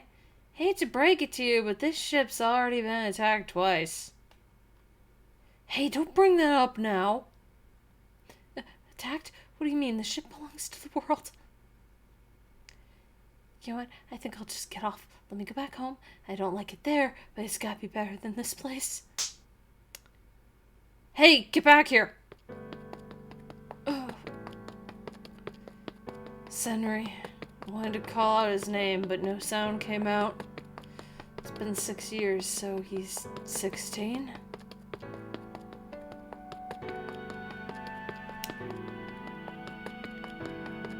He got big. Still had those delicate features. He got those from Mom. His face still looks the same. Wait. What's that mark? That wasn't there 6 years ago. Akito. You... What? Yikes. Right, of course. Anyway, I'm not coming out from my room. Just leave me alone. Hey, man, again, and now he's locked the door. Looks like we got another troublemaker. Don't you have a master key? The Yokos should have one. Oh well, let's just leave him in there until dinner. Okay, he might come out if we bring him something tasty. Akito, let's do the fried chicken after all. I'm glad I didn't call out his name just now. I'm supposed to be a complete stranger to him after all.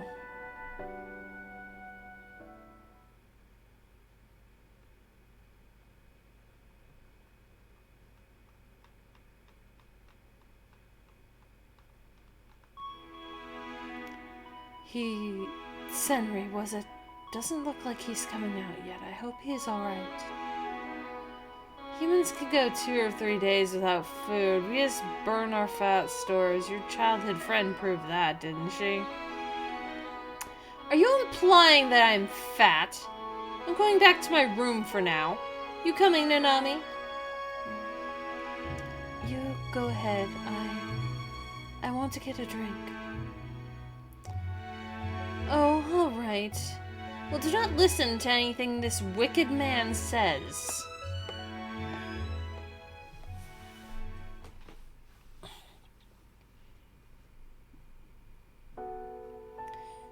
Sheesh. Senri hadn't stepped a foot outside his room. Apparently he boarded just as we were heading into town on our shopping trip, and he'd been shut up in his room ever since. Masamune explained there was a reason for that. The word Espers headed the top of the newspaper in big block letters. This was the first time I found out how people referred to us, those of us with powers. Until I boarded the ship, Senri and Nanami were the only people I knew who'd had powers. But apparently Makoto and Kakeru were pretty famous. The world is currently gathering espers on a strange round ship. They claim it's for the purpose of peace for all humankind. That is a hard pill to swallow, though, given the world's recent domineering behavior. Price fixing is just one example of that. Experts have also been saying there's a high chance that espers could be used to be sold to other countries to prevent war. But it's still unclear how espers with the strongest powers would be handled. They could be used as weapons depending on the circumstances. Weapons for war. War. Apparently there were a ton of huge conflicts between countries way back when. It's hard to imagine given our current era of peace, but seeing history written down made it feel oddly real. Apparently, Senri had seen the paper first thing when he boarded. Masamune told him it was rubbish, but he shut himself in his room unwilling to listen. The others read it too, but none of them were all that shocked. Kakeru claimed he suspected it all along. Mikoto just said it doesn't change what I do, her expression barely flickering. They're amazing, so that's what an esper's supposed to be like.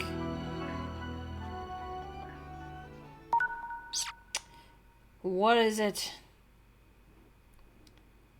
I'm going to bring Senri some food. Huh? I know he's afraid right now, but maybe I can get through to him. I'm a girl the same age. Ah, cut the crap. So what, you're a girl? You think that'll get him to stop being scared? That's nonsense, and you know it.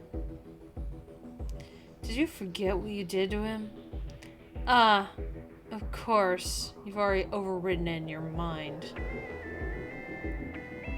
But I remember. You stole. No. The most precious thing to me. No. She didn't steal it. Listen to me. You stay away from him. If you do anything to him, I'll make you regret it. Damn it. I heard yelling. You gotta be nicer to girls. It's like the first thing boys learn, right?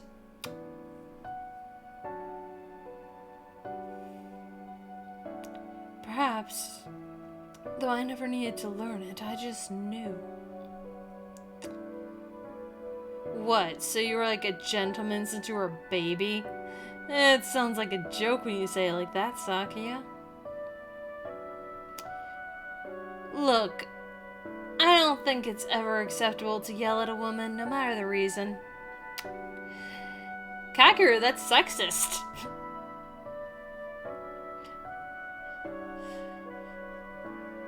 By that same logic, you're also saying that it's okay to yell at a man for no reason.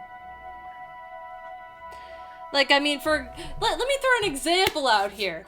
What if, say, you find out that this person that, like, let's say,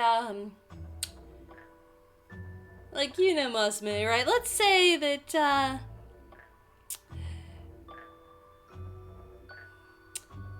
you're hanging out with Masamune and his childhood friend, and you find out that Masamune's childhood friend was, the victim of abuse at the hands of his sister.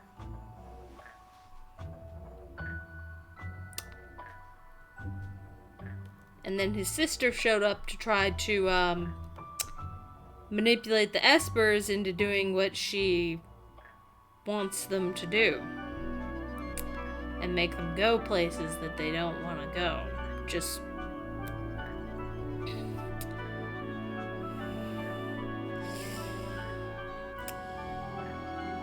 would it be okay to yell at her then? Because by your logic, even someone who's abusive doesn't get to be yelled at. And my brain has decided that cunt is the new word for abuser, regardless of gender. And I think I'm realizing that apparently one of my mascots watched a bunch of, this one, right here, watched a bunch of comedy specials, some of them by Australian comedians, and, learned some fancy new swears. Fuck you, Jim Jeffries is funny. Okay, Katri, no more Netflix for you. What? But that's where the Pokemon anime is. Too bad. Aw.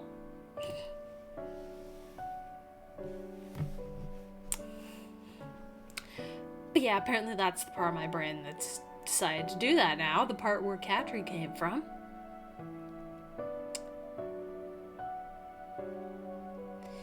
But I've got an open mind. I'm willing to hear a guy out.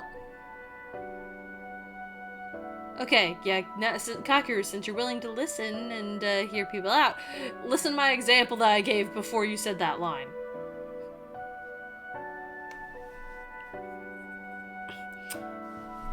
Akito, we're gonna be spending a lot of time together. You gotta stop hiding things. If you're going to talk, I will take my leave now. I simply do not have any energy to spare I simply do not have the spare energy to shoulder another's burdens. I'll leave this to you. Alright then, let's talk. Even if I may have some excuse now, these guys are bound to find out about me and Senri sooner or later. It'd probably be better to get it out in the open now. He's my younger brother. Brother, huh? Well, he certainly doesn't look like it. He looks more like our mother. His face, sure. But also his build, and with that name, I thought for sure he was a girl at first. Well, I guess even though he's 16, he's small for his age. As for his name, yeah, I guess it was a little feminine, but who the fuck cares? It's a name.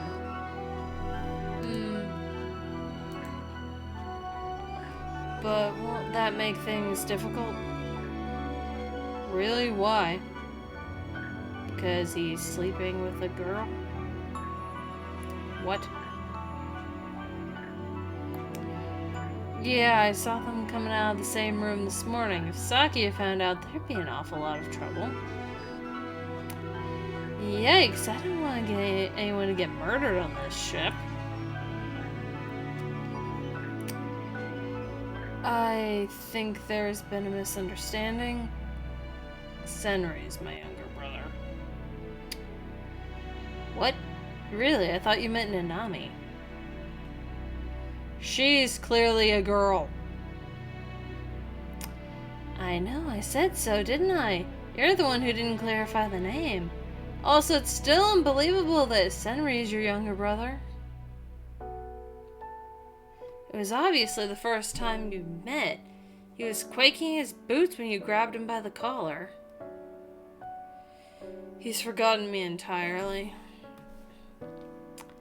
Like amnesia. So then, why don't you just tell him straight away that you're his older brother? Is there something preventing you from telling him? There's so much I can't tell him. Not why he has no memory, not why I left him behind. And since I can't tell him that stuff, I can't tell him we're brothers either. Why can't you tell him? My entire existence was erased for him. I don't want to cause him unnecessary pain. You don't feel like sharing with me either, huh?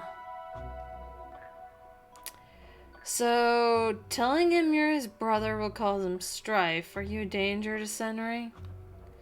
Danger? I didn't know about that, but he'd surely despise me. An older brother who left him all alone and fled from our village. If he found all that out, I knew he'd be gutted.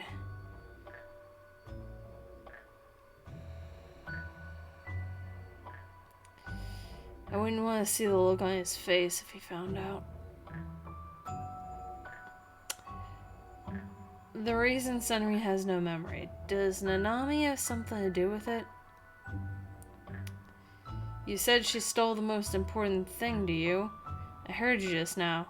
You meant Senri, didn't you? I don't know what this is all about, but she stole Senri's memories, right? And that's why you hate her?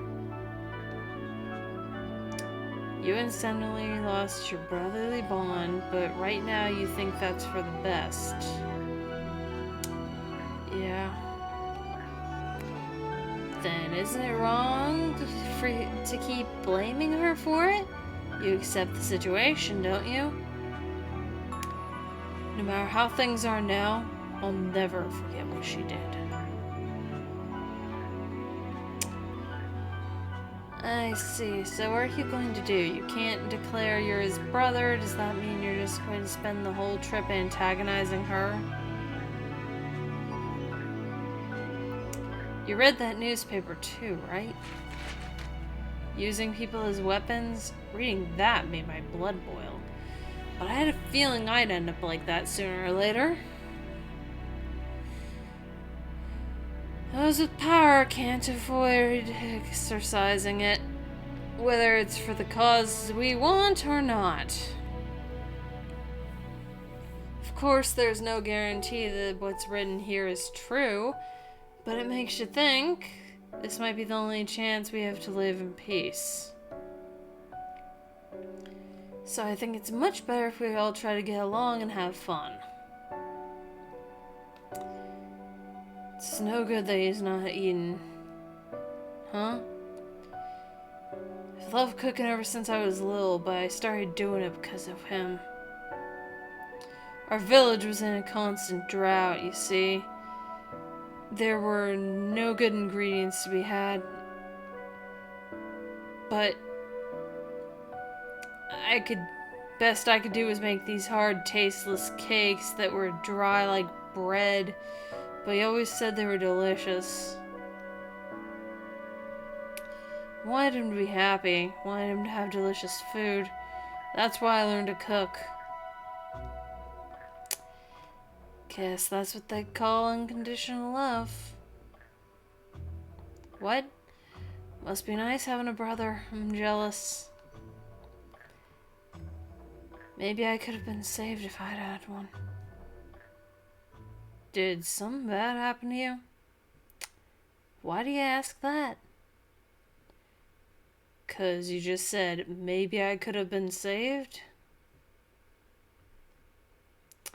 Did I really say that? Yes, you did. You must have misheard. No, I didn't. But I get what you want, Akito. You want Senri to eat. I'll bring him out of his room. You can do that? I might have to rub him up a little if that's okay. Go for it. Damn it, Akito! You opened this door!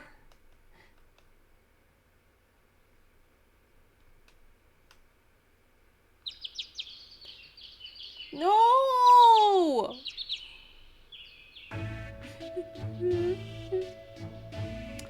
Why is this child crying? This is an outrageous violation of human rights as well. I've had enough. I want to run away. Oh, don't be so dramatic. All I did was dangle you from some vines. Now come on, hurry up and eat. Your food's going to get cold.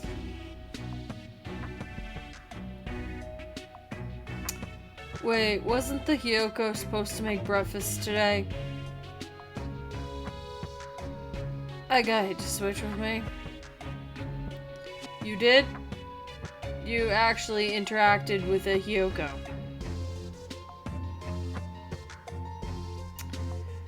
Why does that guy keep scowling at me? I'm too terrified to take a single bite. He cooked the meal. Really? Well, I've lost my appetite. I think I'll just head back to my room now. That's something just wrapped around my leg. I'm not gonna let you leave until you cleaned your plate. Whatever they're talking about, I can't hear anything from over here. Samurai hasn't even picked up his chopsticks. I guess he's not planning to eat after all. And Samurai then grabbed his chopsticks and...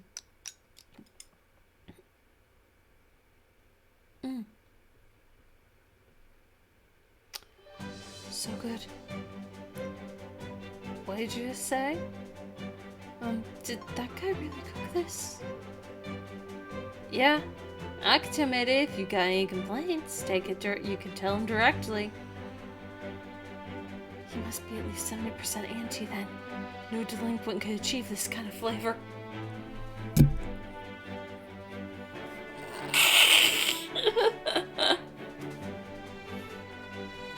You've got an odd way with words. Why not just throw him a compliment? Because he grew up in an abusive household. His grandpa's a cunt. Everyone in that village, for that matter. Since I've decided that is now definitely my new word for abuser. Regardless of form of abuse. Doesn't necessarily have to be physical for it to be abuse. Case in point, my dad's egg donor. It's delicious. Try again, a little louder. The fines. Please don't tie me up. Alright. It's delicious, I said. Akito? Are you okay, man? You dropped your chopsticks. Why are you smiling? I smiled? Yes, you did.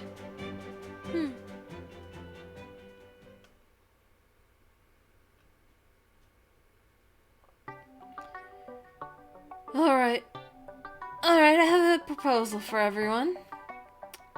You've got 8 passengers now, right? It's not fair to make Akito cook our meals every day. And there's also the So Clean that needs doing. Also, I'd like some help tending the vegetable garden on the 2nd floor. I suggest we make 3 teams and rotate responsibilities. Teams, eh? Sounds good to me. Alright, put them together. One will be childhood friends team. Childhood friends team? You mean Sakuya and I? You cannot simply decide something like that without consulting us. Oh, Kakeru, you dick. Wait, is he planning to pair me up with Senri? Next, Masamune, Senri, and myself will be a team. Seriously? Right, okay, I went on about yesterday about not wanting Senri to know her brothers. Kakeru may be an asshole, but... Wait just a minute. And the final team will be Ron, Akito, and Nanami. Remember to work together as a team. What? Hey, damn it, Kakeru!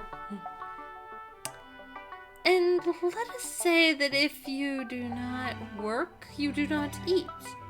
Is that alright with everyone? I'm on board. Great, I'll draw up a more detailed roster later, okay. Well, that's it for now.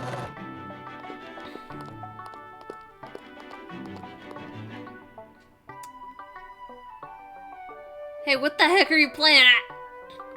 What? It's a good plan, isn't it? Sharing the load by building some teamwork.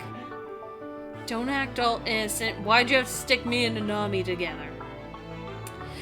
It's really just the way things shook out. It's better that Masamune's on my team. That way he can help me look after Senri. And there might be issues if we split Mikoto and Sakuya up, considering they're childhood friends. This is really the best way to divide up the teams. Don't feel like the best way to me. You could have just put Nanami on Mikoto's team. You know what? You're right. That never even occurred to me. You did it on purpose, asshole. Just think about it. If you and Nanami stay on bad terms, there's a chance Senri might figure out something's up. I'm not telling you to be best buds or anything. Just act like an adult so you don't have to worry anyone. Kakeru, you snake. Come on, there's no need for name calling. I won't just sit back and take it, you know. I'll call you all the names I want. You ain't the boss of me. I didn't think you and Senri resembled each other at all. But would you look at that? You've both got foul mouths. I heard arguing. Is everything alright? Look at you all smiles. You're probably happy to be alone with Mikoto, huh? Not at all. It'll only be us two until the new person boards the ship. That's right. There's one last passenger due. Alright, there's already 8 of us on board. I've been wondering about this now. How do you know there will be 9 espers? Well, it's just an educated guess, really. I'm not 100% certain, but the ship only has 9 bedrooms, doesn't it? So I figured whoever built this ship did so with 9 passengers in mind. Intriguing. I wonder what the last passenger will be like. Well, since we've got Ran and Natsuhiko's routes next, or the Ran and Natsuhiko prologues next, the next person to board the ship is gonna be Itsuki.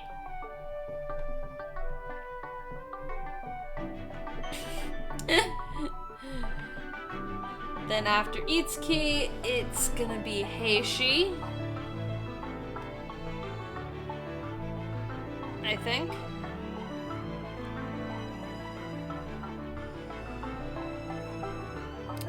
Don't make no difference. Not so. Well, it'll be the same in the sense that we're all people of totally different birth and upbringing. Being a new person for the first time is like getting a glimpse into a whole new world. I've come to enjoy meeting people since coming here. Besides, we all do have something in common. We have our powers, don't we? That makes us connected. True, no matter what happens at the end of this journey, we should do our best to have fun right now. They didn't mention it, but I felt the newspaper was weighing heavily on their minds. Could be wrong, though. Maybe they believed it was all a bunch of hooey and were just laughing it off. That reminds me, I've had the same conversation before. Like, wondering what kind of person was coming on next. It was you two who came, Sakuya. It was when you two came, Sakuya. Oh, really? Did we live up to your expectations?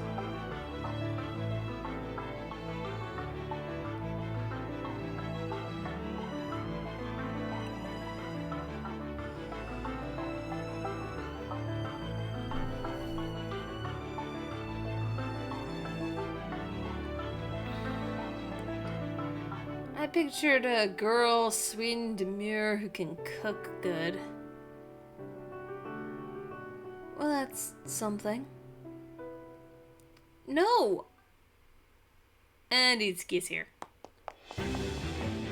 What was that? That voice just now, huh? Sakuya! And he's gone. We should go too.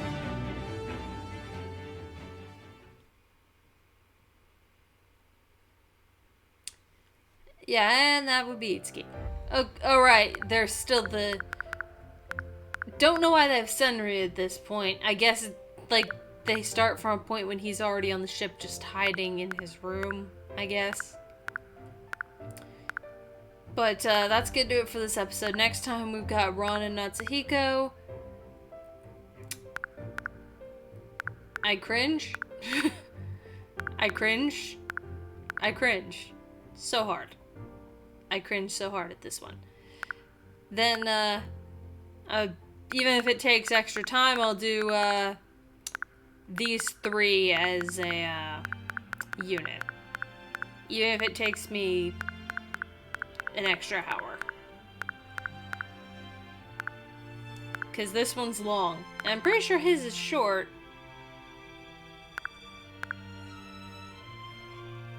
But yeah, that's gonna do it for this episode, fellow dragons. I will see you next time. I have other things I want to record now. But, yeah, I have fun. Bye, fellow dragons.